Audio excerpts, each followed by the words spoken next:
শুভ দুপুর বন্ধুরা।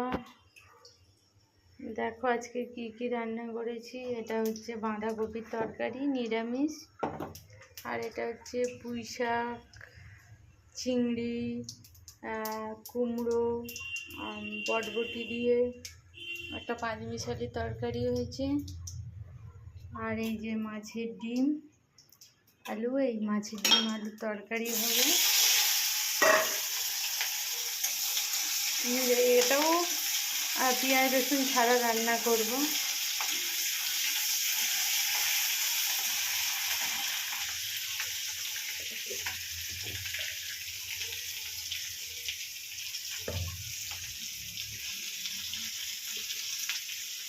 কে খাবে চলে আসো বন্ধুরা, একদম নিরামিষ রান্না করছি।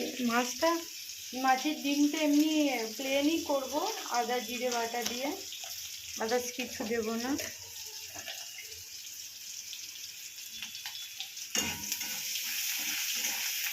জিরে বাটা দিলাম, একটু হলুদ গুঁড়ো দিলাম,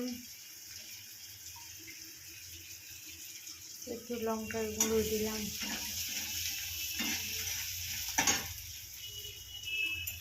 আজকে এই রান্না কে কে খাবে চলে আসো। ভাত হয়ে গেছে।